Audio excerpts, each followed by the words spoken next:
নমস্কাৰ, মই মদনে আজি এনেকুৱা এটা ট্ৰফি লৈ আহিছোঁ আপোনালোকৰ আগত।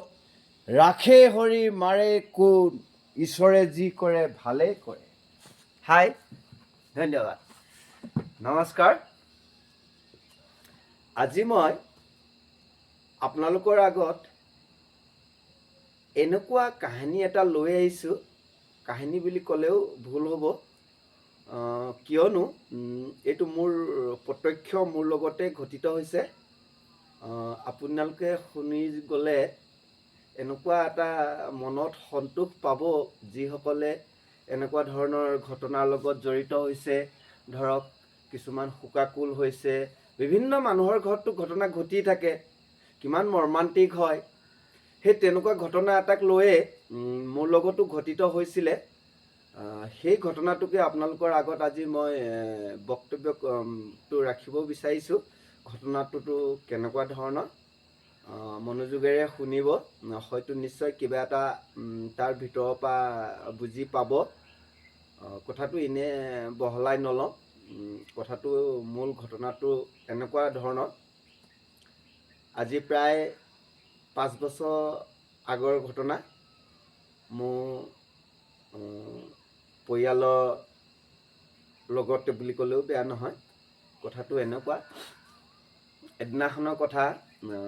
এইটো বৰ দূৰৰ নহয় দেই, এইটো আপোনালোকৰ চিয়াজুলি ঘটনা। আমাৰ পৰিয়ালৰ মানুহে তাত আছিলে। তেখেতলোকৰ ঘৰত হয়তো সেই ঘটনাটো কিছুসকলে যদি ভালকৈ হেৰি কৰে, নিউজতো ওলাইছিলে, বুজিছেনে? নিউজতো ওলাইছে এইটো। গতিকেলৈ এইবিলাক সত্য ঘটনা। গতিকেলৈ মই আপোনালোকৰ আগত যিমান ভিডিঅ' বনাওঁ, সেই তেনেকুৱা ধৰণৰ ভিডিঅ'খিনিয়ে লৈ আহোঁ, যিটো মোৰ লগত প্ৰায় ঘটিত হয় আৰু মই ৰাইজৰ আগত ব্যক্ত কৰি দিওঁ। এতিয়া এদিনাখনৰ কথা, তাৰপৰা ফোন আহিল যে এনেকুৱা ঘটনাটো এনেকুৱা। দীপান্বিতা দিনা সৰু ছোৱালী ঘূৰি ফুৰি আছিলে, চাকি য'তে ত'তে আছিলে। তেনেকুৱাতে তাইৰ কাপোৰত জুইটো লাগিলে, ছোৱালীজনী অগ্নিদগ্ধ হ'ল। তাৰপিছত তাইক ততালিকে মেডিকেললৈ নিয়া গ'ল। 3 দিনমান পিছত তাইৰ খবৰটো বেয়া আহিল। তাৰপিছত মোলৈ ফোনটো আহিলে, ময়ো বেয়া পালোঁ, মনত দুখ পালোঁ একদম। কৰিব কি এতিয়া, ঈশ্বৰৰ উপায় নাই। ঘটনা ঘটিত হোৱাৰ পিছততো আৰু বিকল্প নাথাকে, নহয়নে? তেতিয়া কথাটো কি হ'ল, তেনেকুৱাতে মই 3 দিনৰ দিনা গ'লোঁ। তাতে আলহী ঢেৰ আহিছিলে। শুভাকাংক্ষীসকল মানে আহিছে আৰু। ঘটনাটো ইমান ডাঙৰ ঘটনা, মৰ্মান্তিক ঘটনা, নহয়নে? শুনোতে আপোনালোকৰ লাগিছে। এতিয়া ময়ো গ'লোঁ, দেখিছোঁ ভিতৰত মাকজনী 3 দিনলৈকে লেবেজান হৈ একেৰাহে শুয়ে আছে। কোনো মানে তাইৰ অৱস্থা বেয়া। কোনো মানুহ বুজনিতে তাই বুজি পোৱা নাই। অনেক চেষ্টাৰ ফলতো তাই মনটো মনাব পৰা নাই। সেইকাৰণে ময়ো তাত গৈ প্ৰায় আধা ঘণ্টা সময় ৰাইজৰ লগতে বহিলোঁ, তাতে চাই আছিলোঁ, কথা বতৰা 2-এজনৰ লগত পাতিও আছিলোঁ। কিন্তু সেই আধা ঘণ্টা সময়লৈকে মই তাইক কোনো মানে মানুহৰ লগত মাত বোল কৰাই হওক, কিবা এটা মানে হেৰি নেদেখিলোঁ। তাই প্ৰায় কান্দিয়ে আছে। ইমান মানুহে বুজনি দিছে, নেমানে।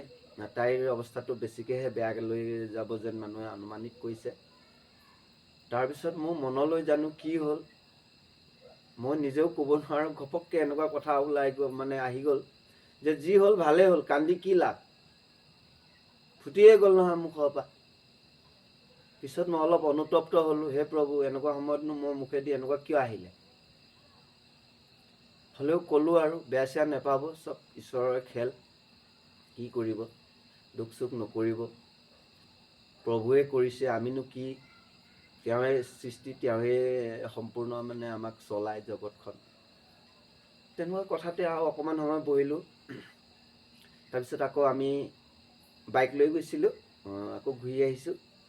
ঘূৰি আহি কি হ'ল, সেই ঘৰৰ মানুহৰ লগত আগতে অলপ ট্ৰান্সটো আছিলে ফোন যোগাযোগী, কিন্তু কালৰ গতিত কি হ'ল, সেই কথাষাৰে তেখেতলোকৰ মনতো বিন্ধিলে। ময়ো বহুত দিন অনুতপ্ত হ'লোঁ।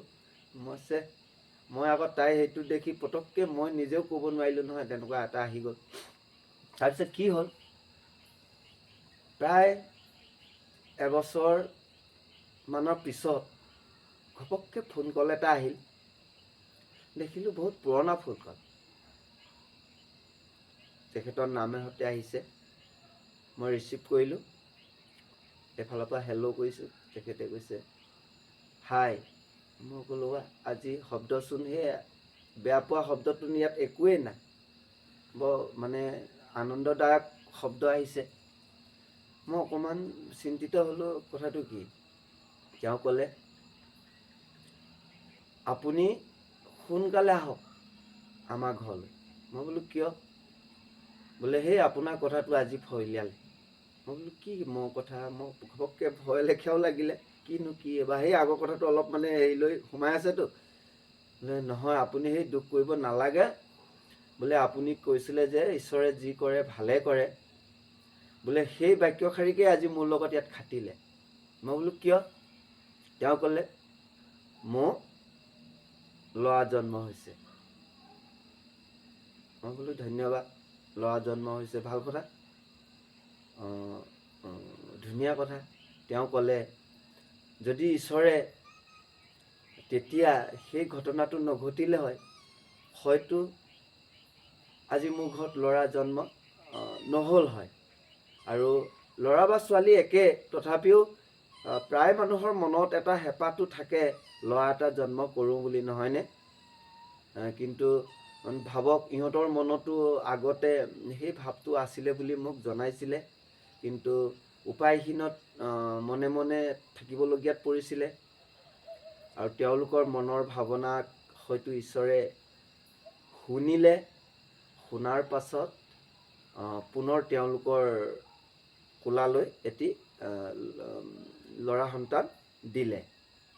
এতিয়া আপোনালোকে ভাবি চাওক, আমালোকৰ লগত, আমালোকৰ ঘৰত বা যিকোনো আমাৰ ঘৰবিলাকত কেতিয়াবা বহুত ডাঙৰ ডাঙৰ ঘটনা ঘটে নহয়। আমি নিজকে ধিক্কাৰ বা কিবা কিবি বুলি ঢেৰ কান্দো, হয়নে? কিন্তু সেইটো আচলতে সেই সিদ্ধিটো নিশ্চয় তাতকৈ আৰু কিবা ভাল হ'বৰ কাৰণে সেই ঘটনাটো ঘটে। সেইটো প্ৰায় প্ৰামাণিক হৈছে, আৰু এই ক্ষেত্ৰতো আপোনালোকে নিশ্চয় দেখিলে। গতিকেলৈ আপোনালোকেও দুখ নকৰিব। এই জীৱনটো এদিন আহে, এদিন যাবই। আৰু এনেকুৱা ডাঙৰ ডাঙৰ ঘটনাবিলাক ঘটিলেও এতিয়া আপোনালোকে অকণমান বুজনি ল'ব, যেন ঈশ্বৰে কৰিছে। সেই ভাবিয়েই মনটো সান্তনা কৰে যেন, এয়ে মোৰ অনুৰোধ। আৰু নিশ্চয় আপোনালোকৰ আগত মোৰ লগত ঘটিত হোৱা সেই ঘটনাটো মই এতিয়া কওঁতে মোৰ মনত সেই ঘটনা হেৰি কৰোঁতে অন্তৰত অলপ বেজাৰৰ হেৰিটো ভাৱ হৈছে। আচ্ছা, যি কি নহওক, আজি মই আপোনালোকৰ আগত এই ঘটনাটো বিৱৰণ দিলোঁ, আৰু আপোনালোকক অনুৰোধ কৰিলোঁ যেন ভিডিঅ'টি চাই নিশ্চয় আপোনালোকে সন্তোষ লভিব। গতিকেলৈ ইমানতে মই ভিডিঅ'টো সামৰিছোঁ। নমস্কাৰ। জয় আই অসম। নমস্কাৰ।